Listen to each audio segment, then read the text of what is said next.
Assalamualaikum warahmatullahi wabarakatuh. Apa kabar teman-teman semuanya? Semoga kalian masih dalam keadaan sehat walafiat, diberi kelancaran dalam menjalankan aktivitas, dan selalu diberi limpahan rezeki yang halal dan barokah. Amin, amin, ya robbal alamin.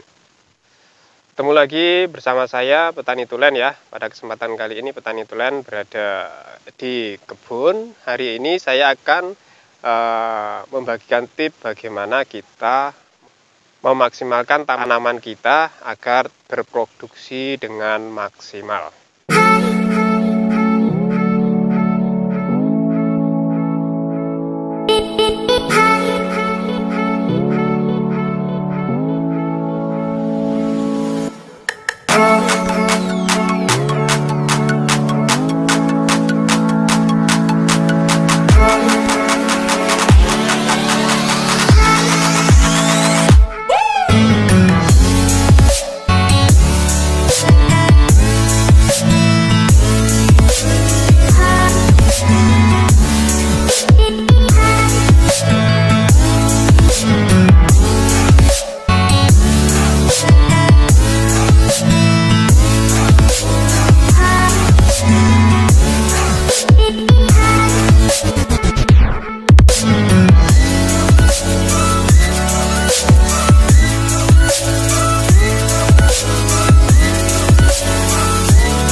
Baik teman-teman ya, apa sih yang diharapkan dalam kita menanam tanaman jeruk, tanaman buah naga, tanaman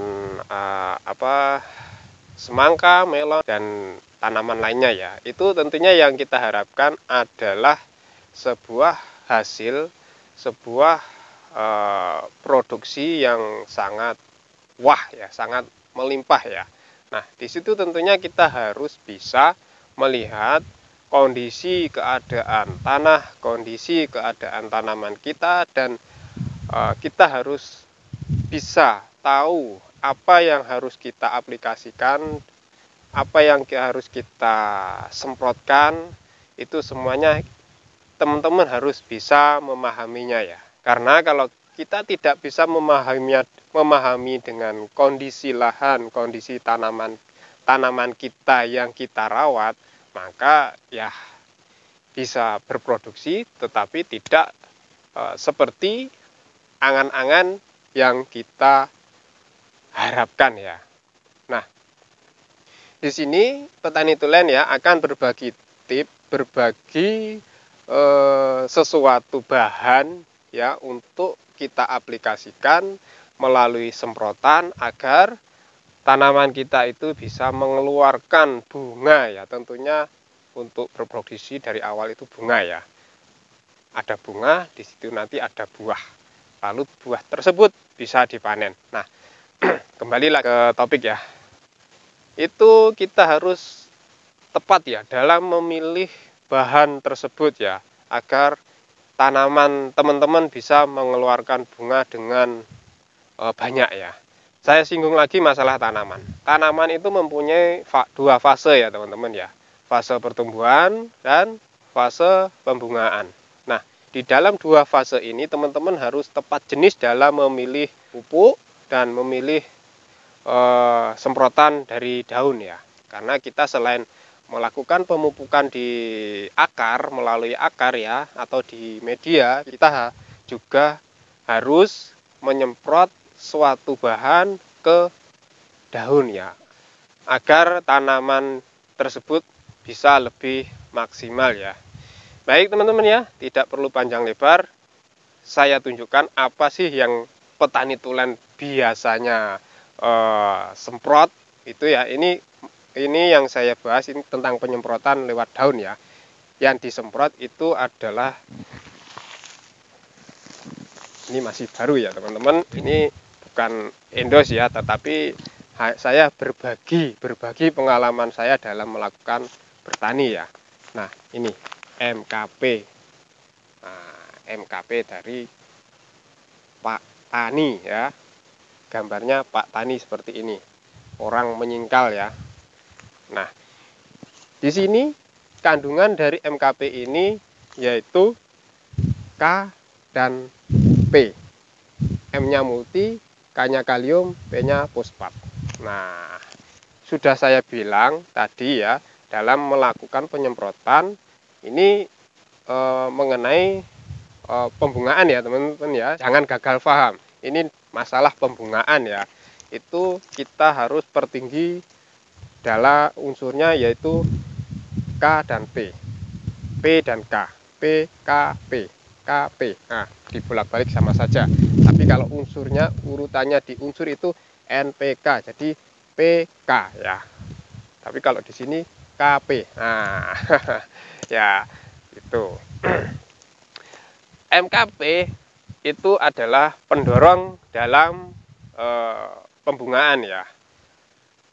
Tanaman itu kalau sudah memasuki dalam fase pembungaan yang dibutuhkan itu K dan P atau P dan K. Itu harus kita pertinggi ya. Walau entah itu kita dalam melakukan penyebaran melalui media ataupun dalam penyemprotan. Itu MKP-nya, PK-nya harus kita tinggikan. Untuk N tetap kita pakai. N itu sebagai pertumbuhan, tetapi kalau masa pembungaan adalah sebagai pembawa K dan P ya, agar masih agar tetap berimbang di dalam tanaman yang kita budidayakan. Maka disitulah akan terjadi tumbuhan yang sehat.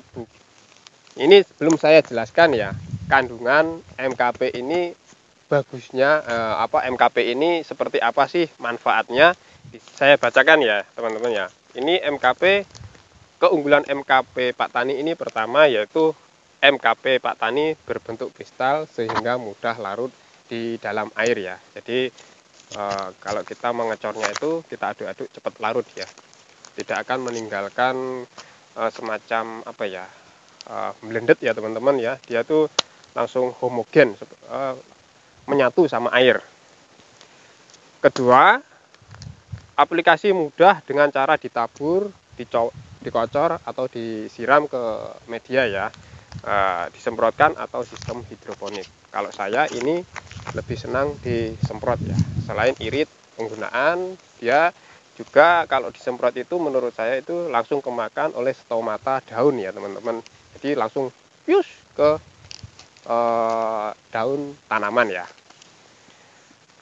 Ketiga, merangsang pertumbuhan akar dan pembungaan. Nah, ini yang kita cari-cari ya. Merangsang pertumbuhan akar dan pembungaan serta mencegah kerontokan bunga dan buah. Nah, tentunya nomor 3 ini adalah sangat penting sekali ya, karena dalam kita berbudidaya tentunya yang diharapkan itu bunga tidak rontok, tanaman sehat karena akar mudah berkembang. Ketiga, bunganya itu bisa lebat.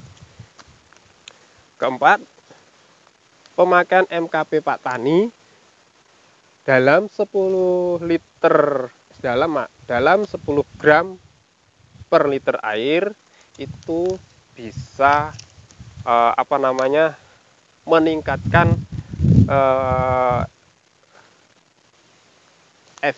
meningkatkan efikasi dari kita penggunaan fungisida ya. Nah, tentunya ini untuk tanaman cabai ya, tanaman cabai dan buah naga yang dia itu gopok dengan cacar atau antraknosa itu. Maka kita kalau memakai fungisida, kita mix dengan MKP ini, maka tanaman kita cabai atau buah naga itu fungisidanya itu bekerja dengan optimal ya.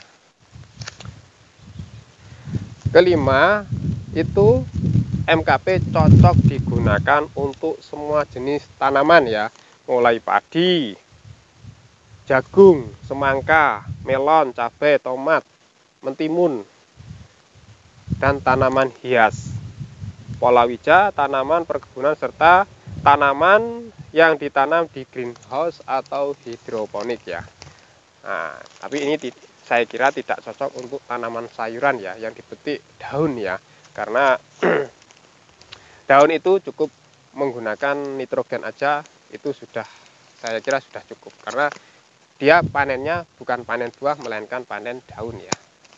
Nah, itu tadi ya teman-teman dalam penggunaan MKP ini itu di sini ditulis takarannya 3 sampai 6 sendok makan ya per tangki semprot, atau dalam 1 kilo ini kita larutkan untuk 200 liter air ya.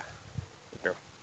Tapi untuk saya sendiri, saya pribadi biasanya saya pakai dalam 20 liter air saya menggunakan 6 sendok. Saya semprotkan ke tanaman saya yaitu buah naga ya. Baiklah teman-teman ya, mungkin itu tadi sedikit cerita dari saya, atau sedikit